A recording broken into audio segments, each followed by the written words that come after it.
Welcome back to Bombat kitchen. ಇವತ್ತು ಗಜರಿ ಹಲ್ವಾ ಮಾಡಿದ್ದೆ. ಸಿಂಪಲ್ಲಾಗಿ ಮಾಡ್ಬೋದು. ನಾವು ಕ್ಯಾರೆಟ್ ಹಲ್ವಾ ಹೇಗೆ ಮಾಡ್ತೀವೋ ಅದೇ ರೀತಿಯಲ್ಲಿ ನೋಡಿ. ಗಜರಿದೆಲ್ಲ ಸಿಪ್ಪೆನ ತೆಗೆದುಬಿಟ್ಟು ಕ್ಲೀನಾಗಿ ತೊಳೆದ್ಬಿಟ್ಟು ನಂತರದಲ್ಲಿ ಇದನ್ನು ತುರಿದ್ಬಿಟ್ಟು ಇಟ್ಕೋಬೇಕು. ನೋಡಿ ಇಷ್ಟ ಆಗಿದೆ ಗಜರಿ ಮನೇಲಿದ್ವು, ಆದ್ದರಿಂದ ನಾನು ಮಾಡ್ತಾಯಿದ್ದೀನಿ.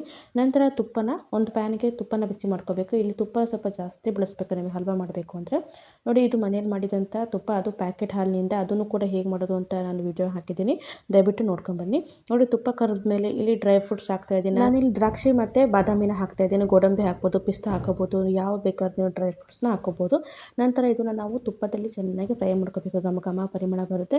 ಮತ್ತು ದ್ರಾಕ್ಷಿ ಸೈಜ್ ಕೂಡ ಸ್ವಲ್ಪ ದಪ್ಪ ದಪ್ಪ ಅನಿಸುತ್ತೆ ನಿಮಗೆ ಫ್ರೈ ಮಾಡುವಾಗ. ನಂತರ ಡೈರೆಕ್ಟಾಗಿ ಇದಕ್ಕೆ ತುರಿದಿರುವಂಥ ಗಜ್ಜರಿನ ಹಾಕ್ತಾ ಇದ್ದೀನಿ. ನೋಡಿ ಈ ರೀತಿ ಹಾಕಿಬಿಟ್ಟು ಮಿಕ್ಸ್ ಮಾಡ್ಕೊಳ್ಳಿ.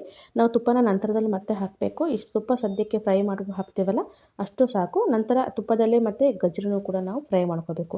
ಘಮ ಘಮ ಪರಿಮಳ ಬರ್ತಾ ಇರುತ್ತೆ. ನೋಡಿ ಈಗ ಆಲ್ಮೋಸ್ಟ್ ಫ್ರೈ ಆಗಿದೆ. ಇನ್ನು ಸ್ವಲ್ಪ ಹೊತ್ತು ಬಿಡೋಣ. ಒಂದು 5 ನಿಮಿಷ ಬಿಟ್ಮೇಲೆ ನೋಡಿ ಈ ರೀತಿಯಾಗಿ ಅದ್ರದ್ದು ಒಂದು ಕ್ವಾಂಟಿಟಿ ಕೂಡ ಕಡಿಮೆ ಆಗಿದೆ. ಅಂದರೆ ತುಪ್ಪದಲ್ಲೇ ಫ್ರೈ ಆಗಿ ಸ್ವಲ್ಪ ಮೆತ್ತಗಾಗಿದೆ. ಇವಾಗ ನಾವು ಇದಕ್ಕೆ ಮತ್ತೊಂದು ಸ್ವಲ್ಪ ತುಪ್ಪನ ಆ್ಯಡ್ ಮಾಡಬೇಕು.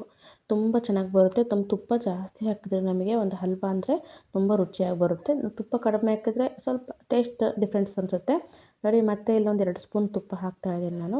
ಇದು ದೊಡ್ಡ ಸ್ಪೂನು, ಅದರಿಂದ ನಾನು ನಿಮ್ಗೆ 1 ಸ್ಪೂನ್ ಅನಿಸ್ಬೋದು, ಅದು 2 ಸ್ಪೂನ್ ಅಷ್ಟಿದೆ.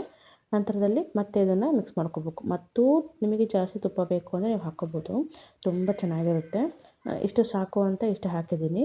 ನೋಡಿ ಈಗ ಚೆನ್ನಾಗಿ ಎಲ್ಲ ಒಂದು ಗಜ್ಜರಿಗೂ ಚೆನ್ನಾಗಿ ತುಪ್ಪ ಅಂಟ್ಕೋಬೇಕು. ಮತ್ತು ಮೇಲುಗಡೆ ಒಂಥರ ತುಪ್ಪ ಥರ ಬರಬೇಕು. ಆವಾಗ ನಮಗೆ ಪರಿಮಳ ಘಮ ಘಮ ಅಂತ ಬರ್ತಾ ಇರುತ್ತೆ. ನೋಡಿ ಜೊತೆಗೆ ಇಲ್ಲಿ 1 ಕಪ್ಪಷ್ಟು ನಾನು ಹಾಲನ್ನ ತೊಗೊಂಡಿದ್ದೀನಿ. ಅಂದರೆ ಇಲ್ಲಿ 3/4 ಕಪ್ಪಷ್ಟು ಹಾಲನ್ನ ತೊಗೊಂಡು ಅದಕ್ಕೆ 1/4 ಕಪ್ಪಷ್ಟು ನಾನು ನೀರನ್ನ ಮಿಕ್ಸ್ ಮಾಡ್ಕೊಂಡಿದ್ದೀನಿ. ನೀವು ಬೇಕಾದರೆ ಇಲ್ಲಿ ಡೈರೆಕ್ಟ್ ಗಟ್ಟಿ ಹಾಲನ್ನ ಬೇಕಾದರೆ ಹಾಕ್ಬೋದು. ನನ್ನ ಹತ್ರ ಹಾಲು ಸ್ವಲ್ಪ ಕಡಿಮೆ ಇತ್ತು, ಅದರಿಂದ ಸ್ವಲ್ಪ ನೀರು ಮಿಕ್ಸ್ ಮಾಡ್ಕೊಂಡಿದ್ದೀನಿ. ನೋಡಿ ಇದು ಅಚಾನಕ ಮಾಡಿರುವಂಥ ಒಂದು ವಿಡಿಯೋ, ಮಾಡಬೇಕು ಅಂತಲೇ ಮಾಡಿಲ್ಲ, ಮನೇಲಿರುವ ಐಟಮ್ಗಳನ್ನೇ ಹಾಕಿ ಮಾಡಿರುವಂಥದ್ದು. ನಂತರ ನಾನೇನು ಹಾಲು ಹಾಕಿದ್ನಲ್ಲ ಅದರಲ್ಲೇ ಒಂದು ಅರ್ಧ ಕಪ್ಪಷ್ಟು ನಾನು ಸಕ್ಕರೆನ ಹಾಕ್ತಾಯಿದ್ದೀನಿ. ಅರ್ಧ ಲೋಟದಷ್ಟು ಸಕ್ಕರೆನ ಹಾಕ್ತಾಯಿದ್ದೀನಿ. ನೀವು ಅಂದಾಜು ಬೇಕಾದರೆ ಒಂದು 5ರಿಂದ 6 ಸ್ಪೂನ್ ಅಂತ ಇಟ್ಕೊಳ್ಳಿ. ಅಷ್ಟು ಸಕ್ಕರೆನ ಹಾಕಿಬಿಟ್ಟು ನಿಮಗೆ ರುಚಿ ಮತ್ತು ಜಾಸ್ತಿ ಸ್ವೀಟ್ ಬೇಕು ಅಂತ ಜಾಸ್ತಿ ಹಾಕ್ಕೋಬೋದು. ಇದು ಸುಮ್ಮನೆ ಮನೆಯಲ್ಲೇ ಅಂದಾಜಿಗೆ ಮಾಡ್ಕೊತಿರುವಂಥದ್ದು. ನೋಡಿ ಇದನ್ನು ಹಾಕಿದ್ಮೇಲೆ ಮಿಕ್ಸ್ ಮಾಡ್ಕೊಳ್ಳಿ. ಈಗ ಮುಚ್ಚಳ ಮುಚ್ಚಿ ನಾವೇನು ತುಪ್ಪ ಹಾಕಿದ್ವಲ್ಲ ಆ ತುಪ್ಪ ಬಿಟ್ಕೋಬೇಕು. ಅಲ್ಲಿವರೆಗೂ ನಾವು ಇದನ್ನು ಚೆನ್ನಾಗಿ ಸಣ್ಣ ಉರಿಯಲ್ಲೇ ಬೇಯಿಸ್ಕೋಬೇಕಾಗುತ್ತೆ. ನೋಡಿ ಒಂದು 5 ನಿಮಿಷ ಆದಮೇಲೆ ಈ ರೀತಿಯಾಗಿ ಮೆತ್ತಗಾಗಿ ಸಕ್ಕರೆ ಎಲ್ಲ ಕರಗಿದೆ.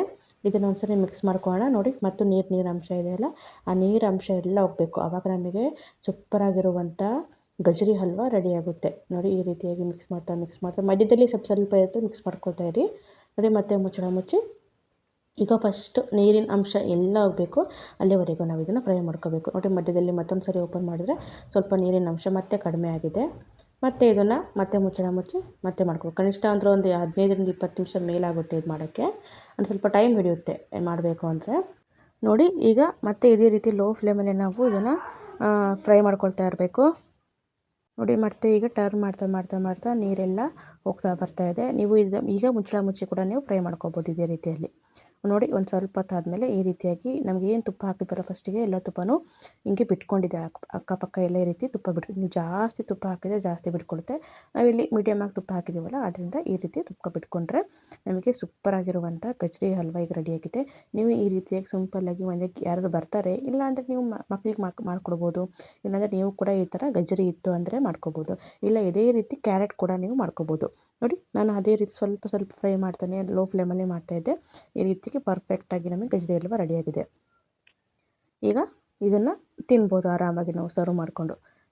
ಹಾಗೂ ನಮ್ಮ ಚಾನಲ್ ಯಾರು ಫಸ್ಟ್ ಟೈಮ್ ನೋಡ್ತಿದ್ದಾರೆ ದಯವಿಟ್ಟು ಸಬ್ಸ್ಕ್ರೈಬ್ ಮಾಡ್ಕೊಂಡು ಲೈಕ್ ಮತ್ತು ಶೇರ್ ಮಾಡಿ. ತುಂಬ ವಿಡಿಯೋಗಳನ್ನು ಹಾಕಿದ್ದೀನಿ, ನೋಡ್ತಾ ಇರಿ ಹಾಗೂ ನನಗೂ ಸಪೋರ್ಟ್ ಮಾಡ್ತಾಯಿರಿ.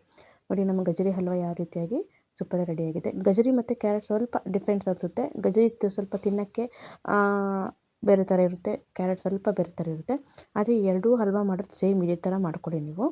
ನೋಡಿ ಈಗ ಕಲರ್ ಕೂಡ ನೋಡಿ ಎಷ್ಟು ಚೆನ್ನಾಗಿ ಒಂಥರ ಬ್ರೌನ್ ಕಲರ್ ನಿಮಗೆ ಕಾಣ್ತಾ ಇರ್ಬೋದು. ಈ ರೀತಿಯಾಗಿ ಗಜರಿ ಹಲ್ವಾ ರೆಡಿಯಾಗಿದೆ. ಈಗ ನೋಡಿ ಒಂದು ಬೌಲಿಗೆ ಹಾಕಿದ್ದೀನಿ ನಾನು. ಈ ರೀತಿ ನೀವು ಸ್ಪೂನ್ ತಗೊಂಡು ಆರಾಮಾಗಿ ತಿನ್ಕೋಬೋದು. ಇದು ಮತ್ತೆ ಒಂದು 2 ದಿವಸ ಇಟ್ಟರೂ ಏನಾಗಲ್ಲ. ಅಂದರೆ ಇವತ್ತು ಮಾಡಿದ್ರಿ ಅಂದರೆ ಒಂದು ನಾಳೆ ನಾಡ್ದು ನಾವು ಫ್ರಿಜ್ಜಲ್ಲಿ ಇಡ್ಬೋದು. ಹೊರಗಡೆ ಇಟ್ಟರೂ ಏನೂ ಹಾಳಾಗೋದಿಲ್ಲ, ಯಾಕಂದರೆ ತುಪ್ಪದಲ್ಲಿ ಚೆನ್ನಾಗಿ ಹುರಿದಿರ್ತೀವಲ್ಲ, ಚೆನ್ನಾಗಿರುತ್ತೆ. ಹಾಗೂ ನಮ್ಮ ವಿಡಿಯೋ ನೋಡೋದಕ್ಕೆ ತುಂಬ ಧನ್ಯವಾದಗಳು. Thank you.